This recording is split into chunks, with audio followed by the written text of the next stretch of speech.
السلام عليكم ورحمة الله، اللهم صل على سيدنا محمد وعلى آله وصحبه وسلم.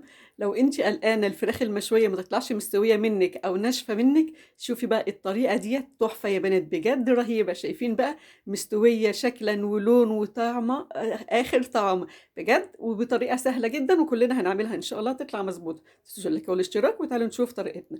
أنا عندي فرخة مقطعاها 8 قطع، وممكن أوراك بس، وممكن فرخة سليمة.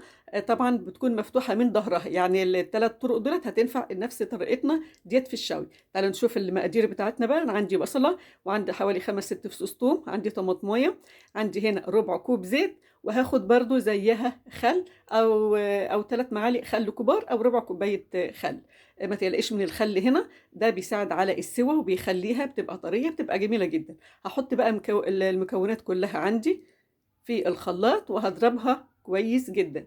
شايفين؟ يعني هو تُمن كمان كوباية خل أو 3 معالق كبار برضه نفس الحكاية. ضربتهم وبقت بالشكل الجميل ده، ناعمة جدًا يا بنات. بعد كده أنا عندي بقى هنا كوب زبادي، وعندي البهارات بتاعتي، عندي ملح وفلفل وزنجبيل وبهارات فراخ، وعندي ليمونة هاخد العصير بتاعها. طبعًا أنا الزبدية ديّة كده أنا هابدأ أقلّبها كده شوية، أو ممكن برضه لو أنتِ حبيتِ تضربيها في الخلاط مع اللي هي الخضار ما فيش مشكلة برضه.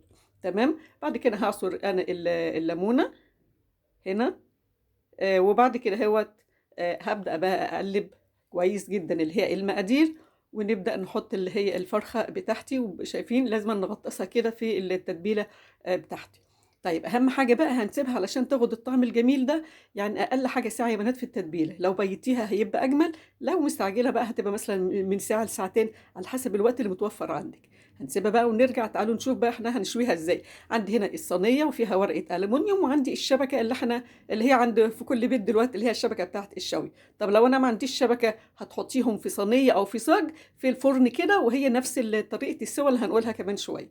هنبدأ بقى نرصهم كده على الشبكة. أنا حطيت هنا كوب مَيّة يا بنات، هاحط كوباية مَيّة على اللي هي على الفويل، يعني في قعر اللي هي الصينية، علشان الفراخ بتاعتي لمّا تتشوي تطلع طرية، البخار يطلع عليها يسويها.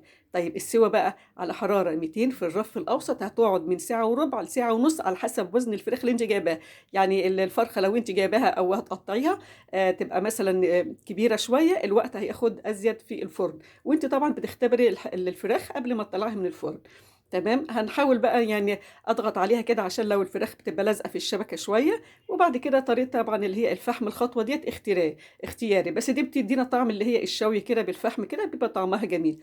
شايفين ما شاء الله تبارك الله، فرخة مستوية، بُصّوا اللون بقى والطعم مش يعني أقول لكم فعلًا تشرّفِك في عزوماتِك، لحبايبِك، بطريقة سهلة وبسيطة هتعمليها. زي ما أنا قُلت شايفين بقى اللحمة ما شاء الله تبارك الله، يعني بُصّوا اللحمة بيضة إزاي وزي الفل ومستوية على الآخر مهرية كمان.